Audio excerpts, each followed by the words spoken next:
Bom, pessoal, vamos começar agora o módulo de renal, né, de rins e vias urinárias. Primeira coisa, qual que é a função do rim, pessoal? Na verdade, o rim tem várias, né, diversas funções, é um órgão bem complexo, né, com diversas estruturas, né, complexas. Uma das principais aí é de filtrar o sangue, ok? E retirar as impurezas do corpo, tá? E controlar também o volume da água corporal, tá?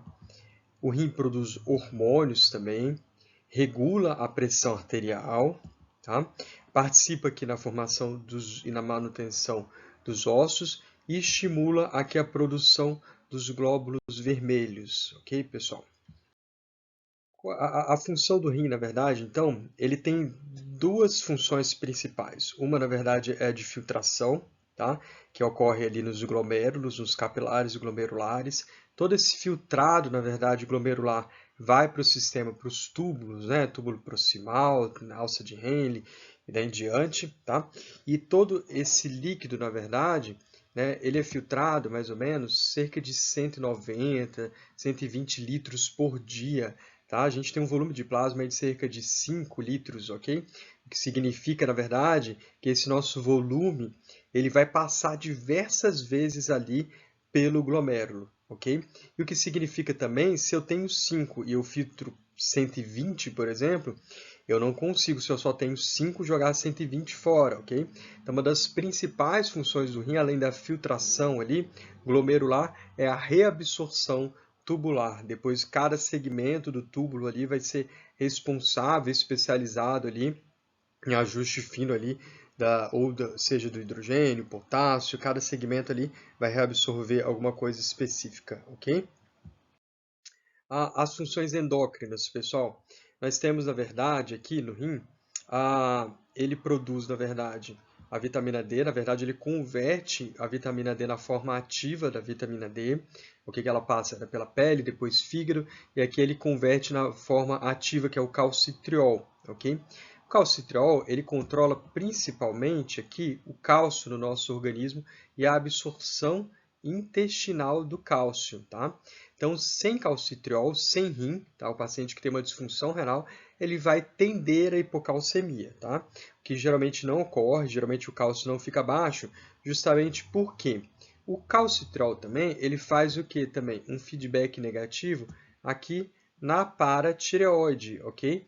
Então, quando eu não tenho mais a produção de calcitriol, esse feedback negativo fica suspenso, ok? E o PTH, o que pode acontecer com o PTH? A paratireoide começa a produzir mais PTH, ok? Para que ela produz? Porque o PTH, na verdade, ele vem aqui no osso, ok? E tira o cálcio do osso para manter, né, o equilíbrio ali do cálcio sérico, tá? Poxa, então isso é super legal. A gente tinha o calcitriol, né? E ele parou de controlar ali o cálcio e o PTH assumiu. Então, ok. Não está tão ok. Por quê? Porque eu estou tirando cálcio do osso e eu vou ter um osso, consequentemente, com o tempo desmineralizado, ok? Nosso PTH, só para vocês terem noção, é mais ou menos em torno de 75. E a gente tem pacientes assim que fazem hemodiálise que têm PTHs assim de 1.000, de 2.000 até, né? PTHs bem elevados.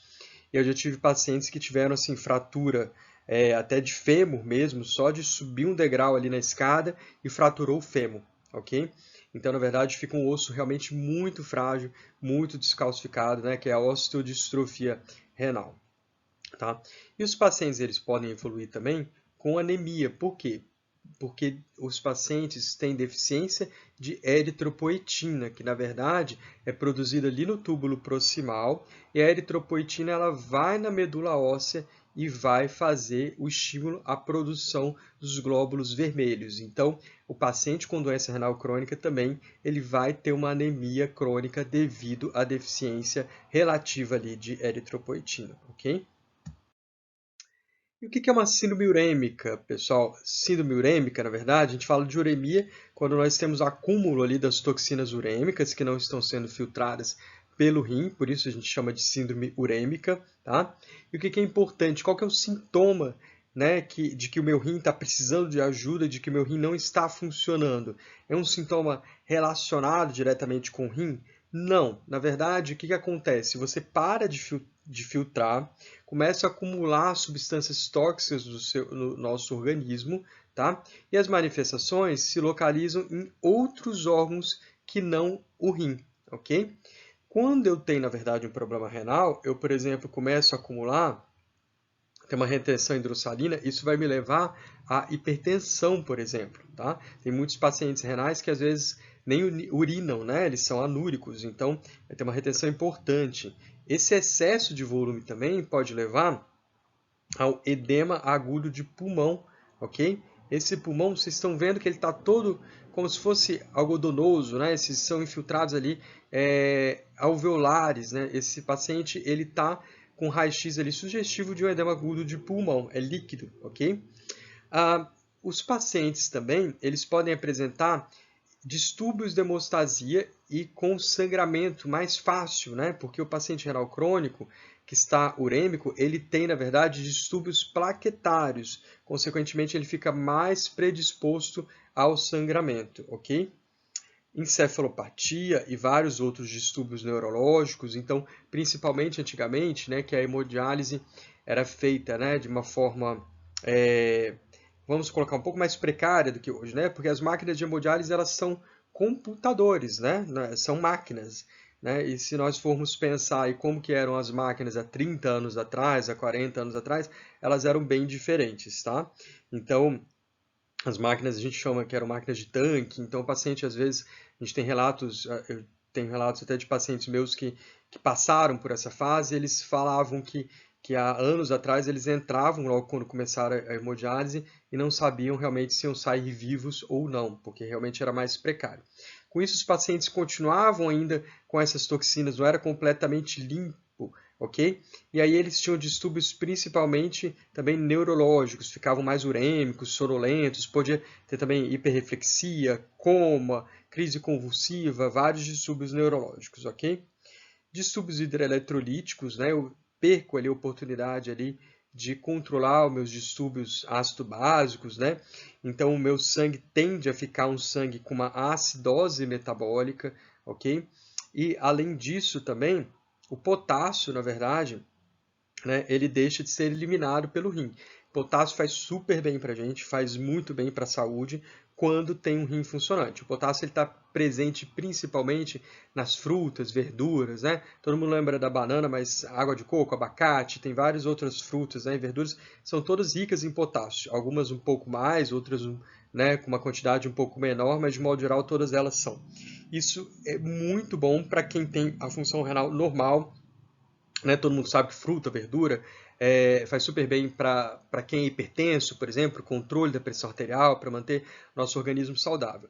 Porém, quando o paciente tem uma disfunção renal, esse potássio em excesso não vai ser eliminado e, consequentemente, ele pode ter uma toxicidade cardíaca importante, mexer ali com os potenciais ali de membrana, e o paciente, olha, ele pode ter arritmias e ter até parada cardíaca, ok? Então, na verdade, é um distúrbio muito importante ali na nefrologia, tá? Além disso, o paciente pode ter, como um dos primeiros sintomas urêmicos, sintomas gastrointestinais, como diarreia, náuseas e vômitos, ok? E pericardite também. Então, vocês estão vendo, pessoal, que, na verdade, a síndrome urêmica é o quê? Decorre de um mau funcionamento do rim. O rim para de eliminar substâncias tóxicas que são produzidas ali, né, pelo nosso metabolismo diariamente, metabolismo proteico, por exemplo, né, e que a gente tem que eliminar ácidos, né, decorrentes ali do catabolismo proteico, e, consequentemente, essas substâncias tóxicas se acumulando, elas vão ter efeito em várias partes do nosso organismo, ok? Como que é detectada a doença renal? Vocês estão vendo aqui a pessoa na praia, aqui a pessoa jogando basquete, passeando com um cachorro, né? E, na verdade, então a pessoa é assintomática até fases, né, muito, né, avançadas da doença renal. Então a pessoa precisa de chegar a perder mais de 80%, né, cerca de 80% da função renal para que exista, na verdade, né, os sintomas. Então, uma das coisas mais importantes, então, é a prevenção e a detecção precoce, ok? Então, a grande maioria das doenças também que prejudicam o rim são silenciosas. Como que é a anatomia renal, pessoal? Os rins, eles são localizados aqui no espaço retroperitoneal, tá? Então, eles não estão ali junto com os outros órgãos, né? Eles são retroperitoneais, isso é importante vocês saberem. Em decúbito dorsal, o polo superior, ele fica mais ou menos ao nível da 12ª vértebra torácica. Se vocês forem lembrar, mais ou menos, é mais ou menos o limite até onde vem o pulmão, ok? Na 10ª vértebra, 12ª, dependendo da fase do ciclo ali respiratório, ok? Então, terminou ali, vai ter depois diafragma e logo em seguida, né, quando a gente já está na cavidade abdominal, a gente vai chegar no rim, ok? E o nível inferior fica mais ou menos no nível da terceira lombar, tá? E numa pessoa adulta, o rim vai medir cerca de 11 a 12 centímetros de comprimento, ok, pessoal? Quais são as alterações ali do volume urinário, tá? E do ritmo urinário? A gente vai falar especificamente de cada uma delas, né? Mas oligúria, anúria, poliúria, disúria, polaciúria, né? A frequência e noctúria. Na verdade, a gente vai descrever cada uma delas. Alterações da cor urinária, a gente também vai descrever cada uma delas, mas a gente pode ter hematúria, hemoglobinúria, mioglobinúria. Aí você vê que quando tem algum pigmento aqui na urina, né? Ela assume uma cor mais avermelhada e tudo, então fica um pouco diferente. Porfirinúria e a urina turva. Hematúria, o que é hematúria, pessoal? Hematúria é sangue na urina, tá? Mas ela pode ser tanto macro ou microscópica, ou seja, eu posso ter o relato pelo paciente de que ele, né, apresentou o sangramento ali na urina, assim como foi simplesmente ele não vê esse sangue, né, uma hematúria microscópica, e foi um achado de exame, ok? Através de um exame de urina simples, urina tipo 1 ou ES, né? Cada estado às vezes chama de modo diferente, ok? E a hematúria ela também pode ser persistente ou intermitente, ou seja, ela não é presente em todo o jato urinário, em todas as vezes que o paciente vai urinar. Ela pode ser também, dependendo da doença, intermitente. Ela aparece, né, e desaparece. A hematura ela pode ser total, tá? O que é hematura total? Ela aparece, na verdade, durante todo o jato urinário, desde o início do jato, né, meio e fim, tá? Geralmente, hematura total, elas são decorrentes de lesões situadas acima do colo da bexiga, no rim ou no ureter. Então, são lesões mais altas. Então, se você tem uma hematura em todo o trato urinário, fala mais a favor de ser uma hematura que já vem realmente direto ali do rim, ok? Tem várias causas, obviamente, assim, eu coloquei aqui para expor, mas a gente não vai cobrar em prova que é muito específico, né? Mas glomerulonefrite aguda, que é uma inflamação no rim, né? Pode ser de etiologia ali imune, né? Hipertensão arterial maligna, rins policísticos, infarto renal, malária, neoplasias, cálculos também, né? Uma causa importante, ok? Mas são várias causas, não é o objetivo da aula que vocês saibam cada uma delas, ok? Hematura inicial, né? Hematura inicial ela vai ter origem prostática ou uretral. Então, se você tiver uma hematura no início ali do jato, ela pode estar vindo ali de alguma patologia da próstata ou da uretra, ok? O sangue ele é acumulado na uretra, ele é levado já pelo primeiro jato da urina, ok? Então, lembrar de hematura inicial de patologias da próstata ou uretra, ok? E hematura terminal pode ser decorrente, por exemplo, de problemas da próstata, como a hiperplasia prostática benigna, né? A ruptura de veias do colo vesical ou da mucosa prostática, quando o paciente faz força para urinar. Na verdade, a uretra ela tem trajeto intraprostático, né? E principalmente, né, nos pacientes mais de idade, né, acima de 50, 60 anos de idade, é muito comum a gente ter um achado, né, de uma hiperplasia prostática benigna. Não é câncer, na verdade, é um aumento benigno da uretra, ok? É benigno porque não é câncer, mas pode ali causar, né, sintomas compressivos ali e o paciente pode, inclusive, evoluir para insuficiência renal, se não tratado, ok? E às vezes tem indicação realmente de retirar essa próstata, tá? E pode ter origem na bexiga também, hematura terminal, né, o processo neoplásico, ou inflamação na mucosa, ou mesmo cálculos vesicais, ok? No câncer de próstata, a hematura é rara, tá? E ela só ocorre, na verdade, quando o processo neoplásico invade geralmente a mucosa da bexiga ou da uretra, tá? Então não é comum ter hematura nos casos de câncer de próstata. Corantes e pigmentos também que podem alterar a cor da urina, né? Alguns corantes e pigmentos tingem a urina de vermelho ou marrom.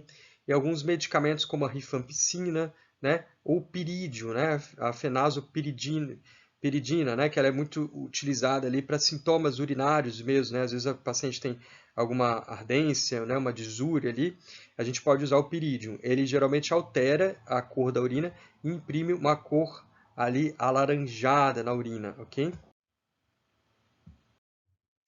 Bom, a hemoglobinúria, tá? Presença de hemoglobina na urina, mioglobinúria, tá? Ou porfirinúria. Hemoglobinúria, na verdade, é a presença, né, de hemoglobina livre na urina. Geralmente acompanha crises de hemólise intravascular, ou seja, quando as hemácias, na verdade, se rompem, né? E aí o que vai sair vai ser a hemoglobina livre mesmo na urina.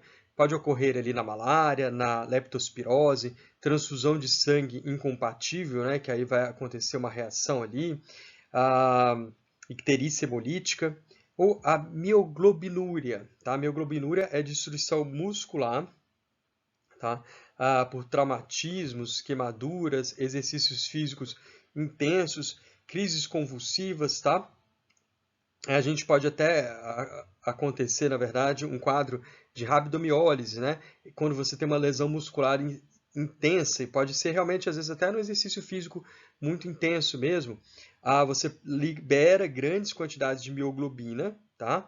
A urina vai ficar com essa cor mais avermelhada, como se fosse uma hematúria mesmo, tá?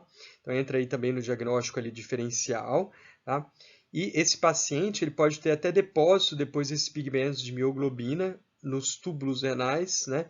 E evoluir com um quadro grave de insuficiência renal, tá? Que a gente chama ali de rabdomiólise, quando tem essa liberação intensa ali de mioglobina para a circulação, tá? Porfirinúria, a eliminação de porfirinas, né, ou de seus precursores, o qual também produzem ali uma coloração vermelho-vinhosa na urina, tá? E lembrar de alguns alimentos também que podem deixar a nossa urina com uma cor mais avermelhada, como por exemplo a própria beterraba. Então, nem sempre a alteração da cor urinária vai ser doença, né? Pode ser simplesmente uma medicação que a gente está usando ou mesmo na nossa alimentação. A urina turva, pessoal. A urina já é uma solução, né, supersaturada, né? E algumas horas após emitida e guardada no recipiente, ela pode apresentar precipitações de cristais, tá? Sendo mais frequente ácido úrico, oxalato de cálcio, tá? E uratos amorfos. Quando a urina é ácida e quando a urina for alcalina, tem os carbonatos e o fosfato. Então, quando você leva a urina, se ela ficar muito tempo ali, né, para ser analisada, pode acontecer isso, tá? A urina turva, formando depósitos, na verdade, esbranquiçados, com odor aqui desagradável, característico, pode ser indicativa de infecção urinária, ok? Aí vocês estão vendo aqui um potinho de urina e a urina aqui um pouco mais turva, ela não está translúcida ali, transparente, ok? Piúria, pessoal. Piúria ocorre quando há um acúmulo, né, anormal aqui de leucócitos na urina. Vocês estão vendo aqui que está bem purulenta essa urina aqui saindo pela sonda vesical de Demora, tá? As infecções, obviamente, são as causas mais comuns de piúria, tá? Mas podem também entrar outras causas, como glomerulonefrite aguda ou obstrução de ductos linfáticos, tá? Mas a causa realmente mais comum na prática clínica, com certeza, é a infecção urinária. Urina escura, pessoal, em pacientes com icterícia, né, que eles podem ter também uma urina escura, né, que a gente chama aqui de urina cor de Coca-Cola, ok? Então, um paciente aqui ictérico, né, ele pode ter uma urina um pouco mais escura, tá? Colúria. Volume urinário, pessoal, em condições normais, na verdade, um adulto, né, num clima ameno, ele vai eliminar cerca de 700 ml, tá, a 2.000 ml de urina por dia. Obviamente que isso varia conforme também o que esse paciente teve de ingesta durante o dia, tá? E também de atividade também, dependendo se ele suou mais, se ele fez uma atividade, né, que ele perdeu mais líquido ali pelo suor, tá? A capacidade de armazenamento da bexiga é cerca de 400 a 600 ml, tá? Com isso, então, vão ocorrer 2 a 4 micções ao dia, ok?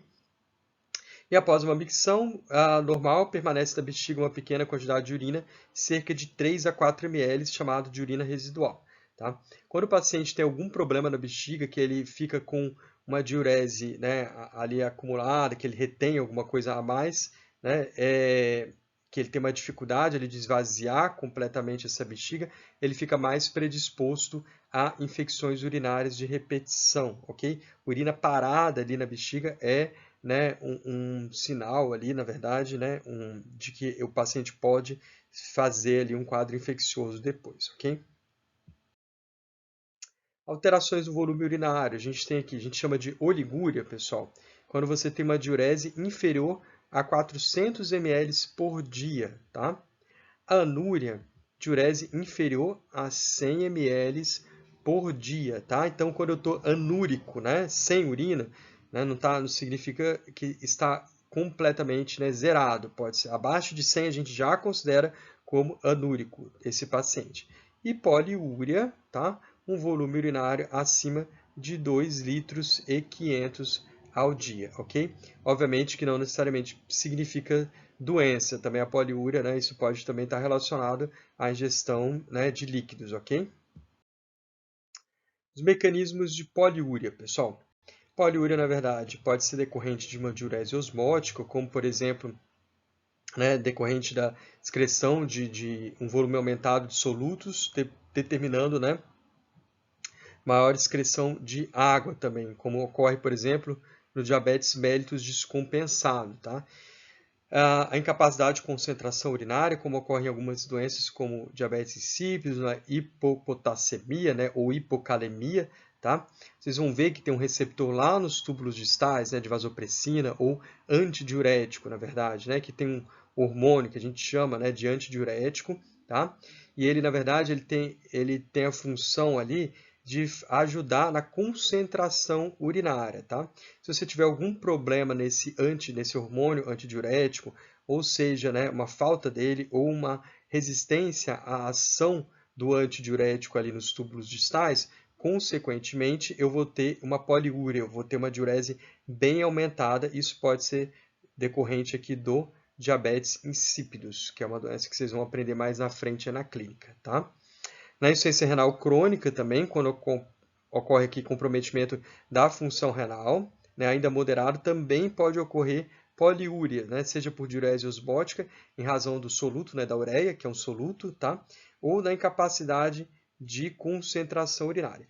Esse é um dado interessante, porque, na verdade, o paciente renal crônico, no início, né, da falência renal, em fases, né, até avançadas, mas ainda antes dele estar na diálise, por exemplo, ao invés dele começar a reduzir o volume urinário, pelo contrário, às vezes ele até aumenta esse volume urinário, começa a urinar mais, acordar à noite para urinar, porque uma das coisas que ele perde é aquela função tubular de reabsorção. Tá? Então ele perde a capacidade de concentração urinária. Então o paciente, né, que está perdendo a função renal, ele pode, no início, até urinar mais do que o normal, ok?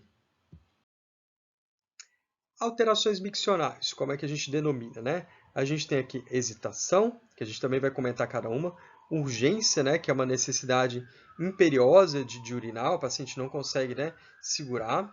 Alterações do jato urinário, como por exemplo, jato urinário fraco, né, muito comum em problemas ali prostáticos, né? Retenção urinária e a incontinência urinária. A hesitação, pessoal, alteração do jato urinário. A hesitação é uma demora para iniciar a micção, tá? Esforço a urinar e diminuição da força ou do calibre do jato urinário. E geralmente são as manifestações clínicas mais comuns de uropatias obstrutivas infravesicais, tá? Uma das causas mais comuns de jato urinário fraco, de hesitação, geralmente problemas prostáticos, né? Quando o homem tem a próstata aumentada ali de tamanho, né? Ele vai ter, na verdade, uma obstrução ao caminho ali da urina. E, consequentemente, esse jato urinário vai ficar mais fraco e ele vai ter que fazer um esforço inicial ali para iniciar a diurese, ok? A incontinência urinária, pessoal, já a incontinência é a eliminação de urina, tá? Ela é controlada aqui pelo sistema nervoso autônomo, tá? E a incontinência é a eliminação involuntária de urina. Ela é normal em crianças aí de até 1 ano e meio de idade, tá? E ocorre também em algumas causas, como a bexiga neurogênica, pacientes aí que têm cistites, né? E aos esforços quando há alterações dos mecanismos ali de contenção ali da urina, né? Como nas lesões ginecológicas, principalmente em mulheres multíparas, né? Que foram submetidas ali a diversos partos, né? A incontinência urinária ela pode ser de esforço, por exemplo, a paciente aqui espirra ou a paciente faz algum esforço e aí ela logo em seguida perde urina naquele momento, ok? Então, incontinência urinária, né? Pode ser comprometimento aqui da musculatura, dos esfíncteres, né? Ou do assoalho pélvico nas mulheres, por exemplo, gravidez, parto, casos de tumores malignos, doenças que comprometam a bexiga, pacientes obesas, tosse crônica, né? Que vai aumentar ali a pressão intraabdominal também, predispondo mais à incontinência, bexigas hiperativas e procedimentos cirúrgicos ou irradiação que lesem os nervos ali do esfíncter masculino.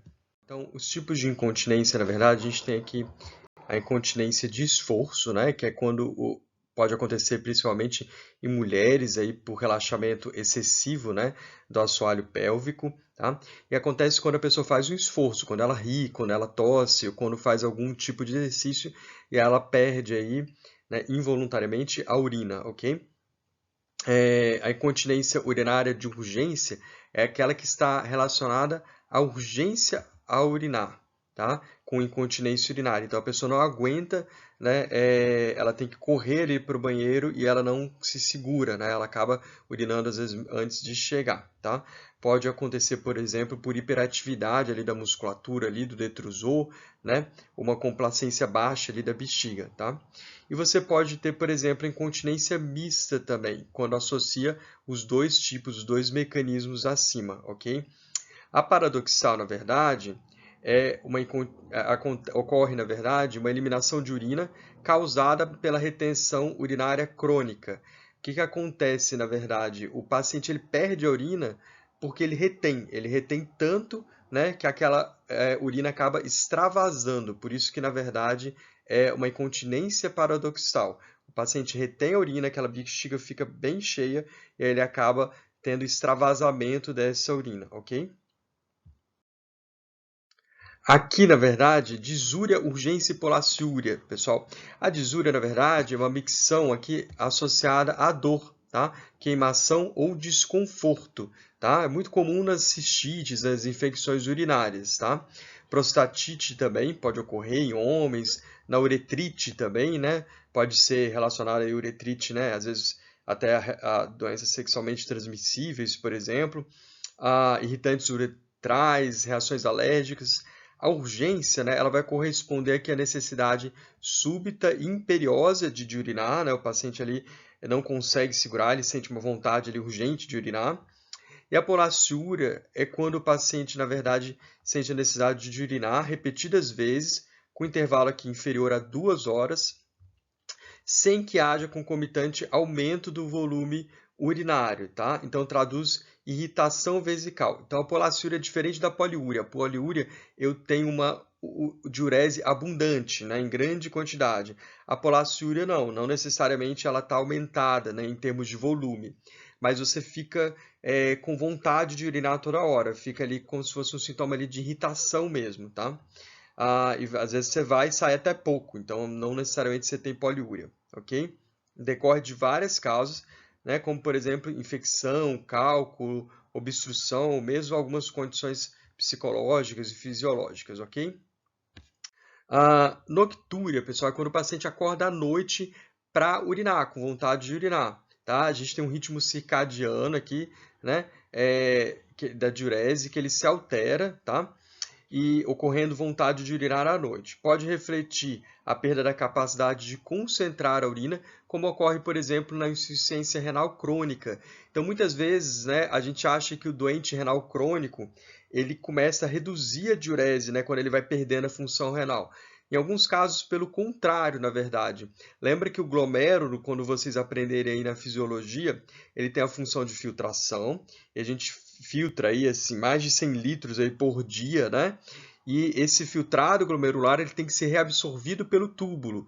Então, muitas vezes, uma das primeiras coisas que a gente perde é justamente essa capacidade de reabsorção. Porque se eu filtro uns 120 por dia, eu não urino 120, eu urino uns 2 litros, não é verdade? Em média, né? Então, na verdade, olha o quanto né, desse filtrado que eu estou reabsorvendo. Então, se eu leso o túbulo, por exemplo, eu tenho uma lesão do túbulo renal, na verdade, eu posso ter, na verdade, poliúria ao invés de oligúria, tá? E nas fases iniciais da doença renal crônica, o paciente perde justamente isso, a capacidade de concentração urinária, que é uma capacidade do túbulo de reabsorver esse filtrado glomerular e concentrar essa urina, ok?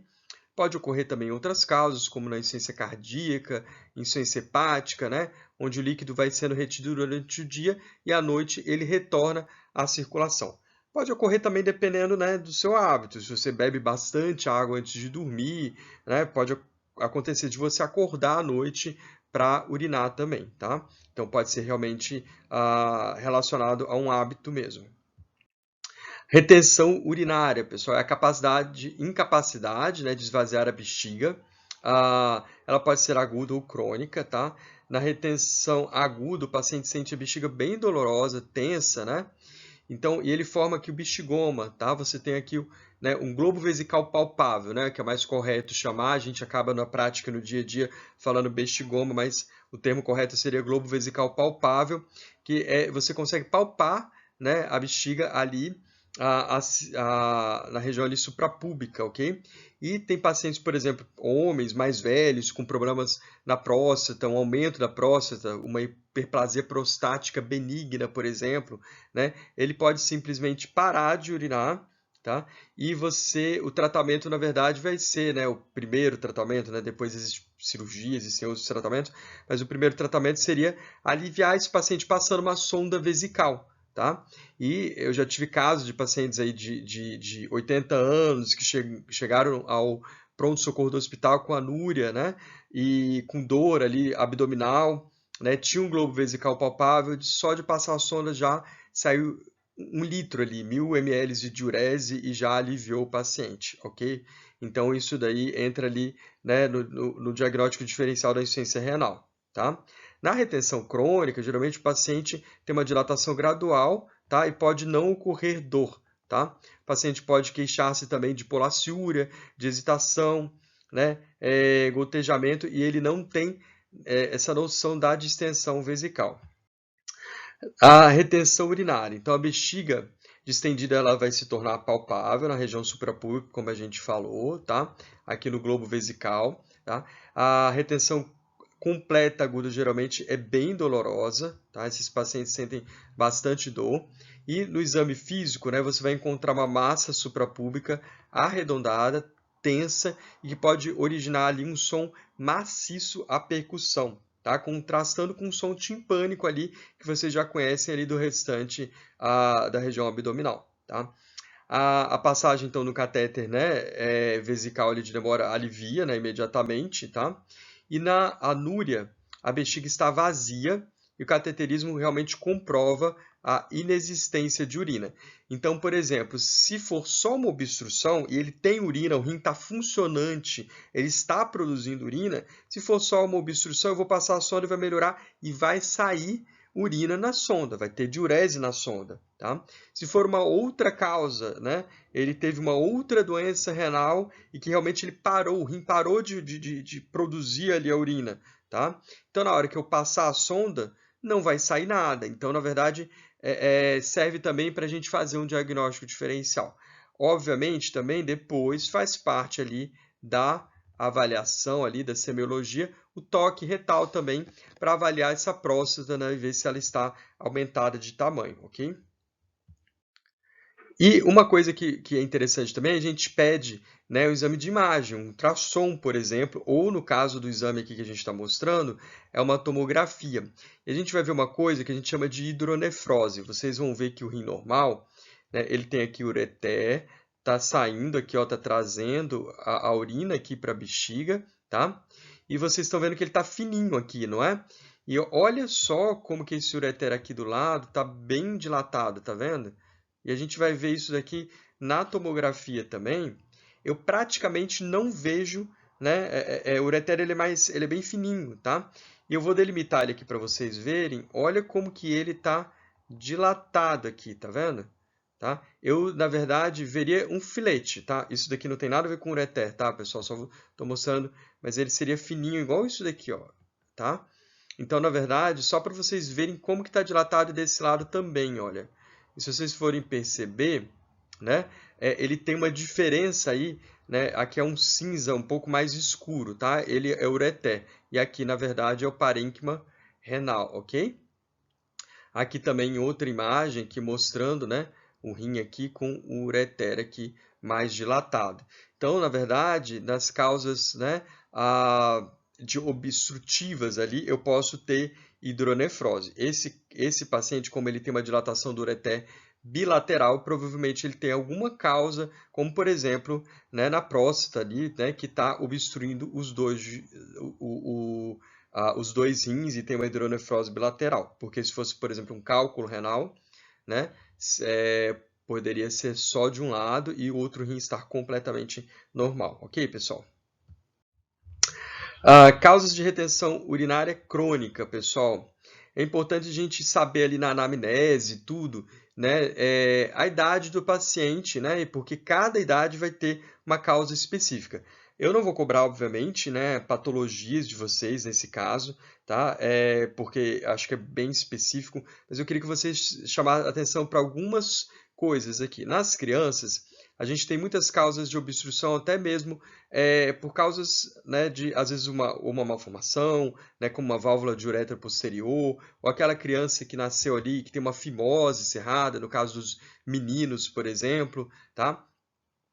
Pode ser por calculose renal também, estenose de uretra. Então, na verdade, no indivíduo jovem, na criança, pode ser alguma malformação ali que pode estar contribuindo ali para alguma coisa anatômica mesmo, tá?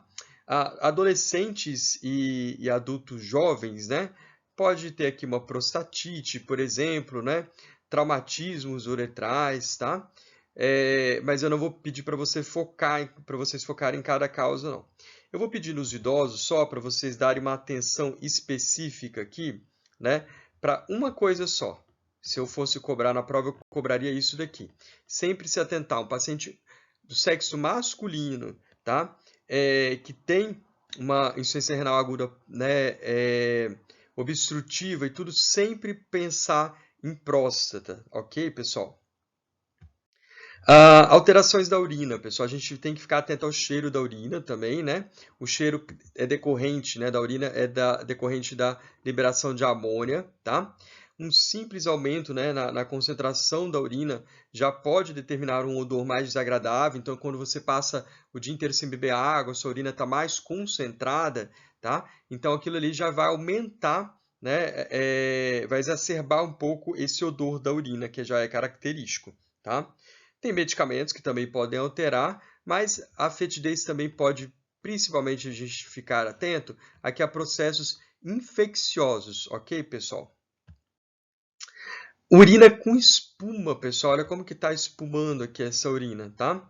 A eliminação aumentada de proteínas da urina, que a gente tem que ficar atento. Então, e ela pode estar, na verdade, associado a doenças renais, principalmente doenças no glomerulonefrites, né, que são inflamações no glomérulo. E a própria glomerulopatia diabética, por exemplo, também pode evoluir com perda ali de proteína na urina, tá? Inclusive, antes de alterar a função renal, a primeira alteração ali no diabetes é justamente essa perda de proteína na urina, ok? E é mais comumente causada por uma urina concentrada associada a um fluxo rápido do jato urinário. Então é muito comum quando eu dou essa aula, alguns alunos perguntarem: ah, doutor Hélio, mas minha urina eu vi que estava com espuma e tudo. Então tem que ver, às vezes tinha, né, limpou o vaso sanitário, urinou ali um jato forte e né, e acabou formando alguma espuma naquele momento. Então é bom observar mesmo. E observar como que era a sua urina antes também, né? Se você antes não tinha, né, não tinha essa observação dessa formação da espuma e agora passou a ter. Então, assim, é sempre importante saber que pode ser realmente um achado normal. Às vezes tinha ali um produto de limpeza, por exemplo, ali na água e tudo, e formou espuma por isso, entendeu? Então a gente tem que olhar também isso daí com cautela, tá? Bom, e a dor, pessoal? Nós temos vários tipos de dor que a gente vai, né, destacar cada uma delas. Uma das principais, eu acho que é importante para vocês, né? Dor lombar, que é uma consulta importante ali no consultório, do nefrologista principalmente, e acho que no pronto-socorro, né? No clínico geral também, tá?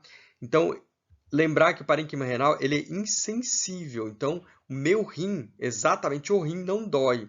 O que acontece, na verdade, né, é a distensão da cápsula renal, que pode originar a dor, ok? Que é uma dor percebida ali na região lombar e no flanco, tá? Por ser comum ali a inervação com essa parte do tronco, ok?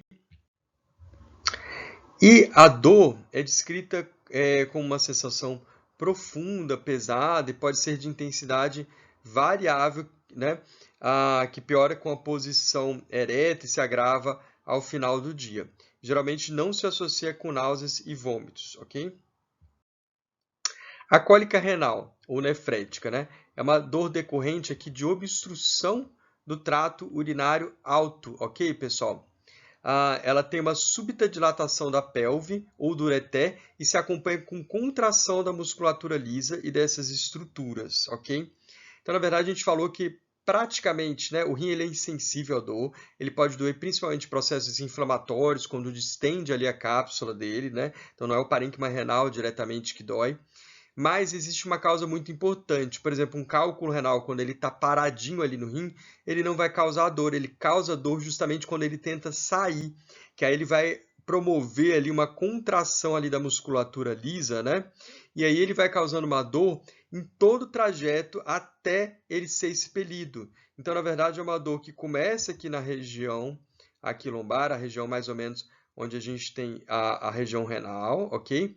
E ela vai descendo e se irradiando aqui pelo abdômen do paciente, no caso no homem, podendo chegar até o testículo, e no caso das mulheres, podendo chegar até ali os grandes lábios, ok? Então, a dor da cólica renal é um desconforto na região lombar ou flanco, que ela se irradia para o quadrante inferior do abdômen do mesmo lado, obviamente, né? E rapidamente esse desconforto evolui para uma dor de grande intensidade, com mal-estar geral, inquietude, sudorese, náuseas e vômitos. E a dor é tipicamente incólica, tá?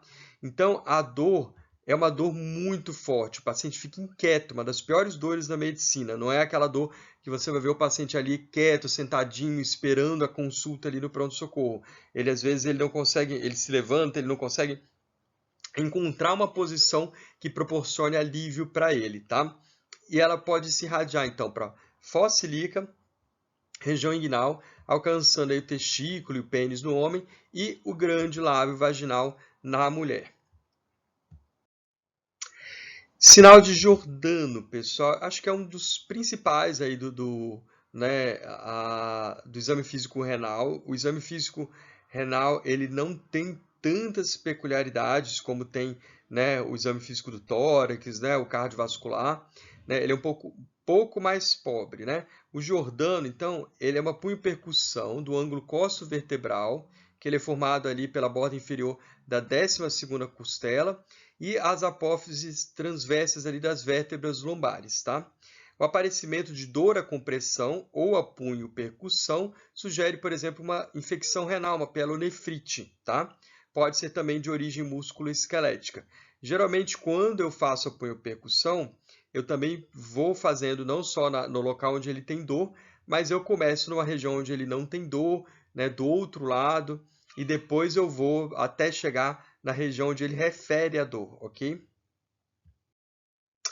A dor vesical, pessoal, ela é uma dor que pode ser originada aqui no corpo da bexiga, tá? Geralmente ela tem uma localização suprapúbica, tá? E ela ocorre quando existe irritação envolvendo a região ali do trígono e do colo vesical, tá?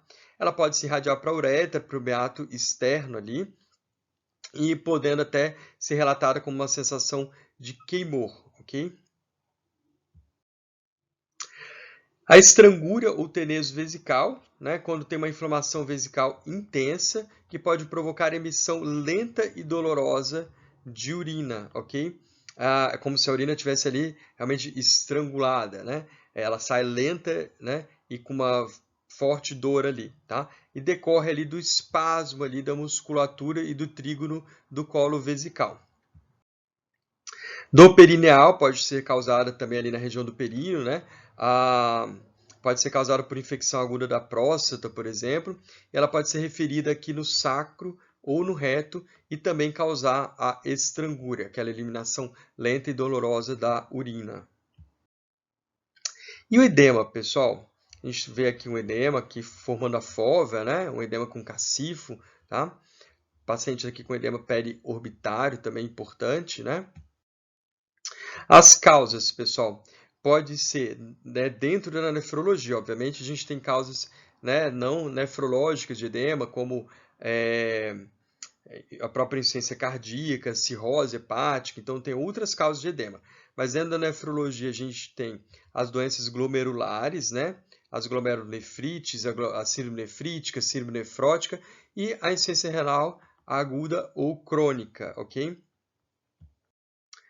O edema renal, pessoal, a característica dele é geralmente generalizado e mais intenso na região periorbitária, tá? Pela manhã, quando o paciente acorda. E ao final do dia, se o paciente estiver deambulando, ela vai predominar aqui nos membros inferiores, tá? O edema da síndrome nefrótica, ele é generalizado e mais intenso do que o da glomerulonefrite, tá? Podendo chegar à anasarca. Exame dos rins, pessoal. O exame dos rins, na verdade, ele não te dá tanta informação. A gente tem o rim é um órgão retroperitoneal, né? Então ele é mais difícil de acesso, tanto, né, pela região anterior ali, quanto pelo exame físico ali da região posterior também, porque ele é um órgão retroperitoneal, tá? A gente começa ali pela inspeção do abdômen, dos flancos, né, com o paciente sentado. Em seguida, né, se faz a palpação ali, a compressão dos ângulos cossovertebrais, tá? A gente pode fazer a punho-percussão, que a gente já aprendeu, que é o sinal de Giordano ali com as mãos fechadas, né? E por fim, realizar a ausculta abdominal, tá? Que pode ser útil na verificação de sopros abdominais, né? Como ocorre, por exemplo, na estenose das artérias renais, tá? Os rins, então, eles são praticamente inacessíveis, tá? A palpação devido à sua posição retroperitoneal. Então, se vocês forem observar, aqui eu estou cobrindo aqui com o meu vídeo, mas já dá para vocês perceberem, o rim fica muito posterior, tá vendo? Então, ele na verdade fica numa região muito posterior, e aqui nessa parte aqui posterior, nós temos aqui uma musculatura, né, muito proeminente, muito importante, então fica difícil realmente palpar, tá? E aqui na parte da frente, olha quanta coisa que eu tenho, né? Então realmente fica mais difícil acessar o rim, tá? O polo inferior ele pode ser palpado em crianças e adultos magros, ok? E quando os rins estão aumentados, é possível palpá-los e até mesmo percebê-los à inspeção, principalmente no caso de doença renal policística nos adultos, ok?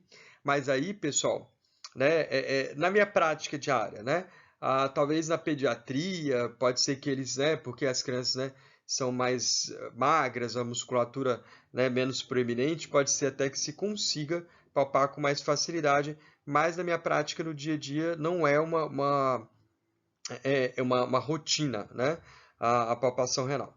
Obviamente, vocês estão vendo o tamanho renal aqui de um rim normal, ok? Olha o tamanho dele.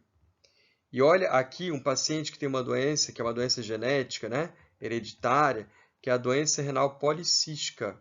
Olha até onde está vindo esse rim dele, tá vendo? que o normal seria, vou circular para vocês, seria mais ou menos esse tamanho aqui, ó, que eu estou pintando aqui de vermelho, ok? Então, na verdade, né, se tiver um rim aumentado desse tamanho, obviamente, né, vai ficar mais fácil a palpação, mas de modo geral, não é a prática do dia a dia. Então, a palpação aqui, o método de palpação do rim, né, é uma palpação bimanual, tá? A mão posterior aqui, ela levanta, né, o rim, e a mão anterior procura o rim, tá? Então, em seguida, o paciente ele pode respirar profundamente, né, acarretando aqui a descida do rim. E à medida que o paciente vai inalando, né, os dedos da mão anterior são fincados para dentro da margem costal, ok? Então, se o rim for aumentado de volume, né, aquele paciente muito magro, pode ser que eu consiga sentir ali o polo inferior do rim, ok? E o nível de hidratação, pessoal? Quanto mais água, né, uma das coisas que a gente tem que avaliar, na verdade, né, também no paciente, né, é a cor da urina, é muito importante, né? Vocês viram ali que se tiver sangue, né, eu tenho hematúria, essa urina, né, se tiver uma hematúria importante, macroscópica, eu posso até ver essa urina mais avermelhada, né? E eu posso avaliar o nível de hidratação também, né? Quanto mais água eu bebo, minha diurese vai ficar mais clara, e quanto menos água eu bebo, a minha diurese vai reduzir, né, o volume urinário e ela vai ficando mais concentrada também, ok? Então é isso, pessoal. Terminou essa aula, né? Espero que vocês tenham gostado aí do início aí do módulo renal. Bebam água, bastante água e cuidem do rim de vocês. Grande abraço, pessoal.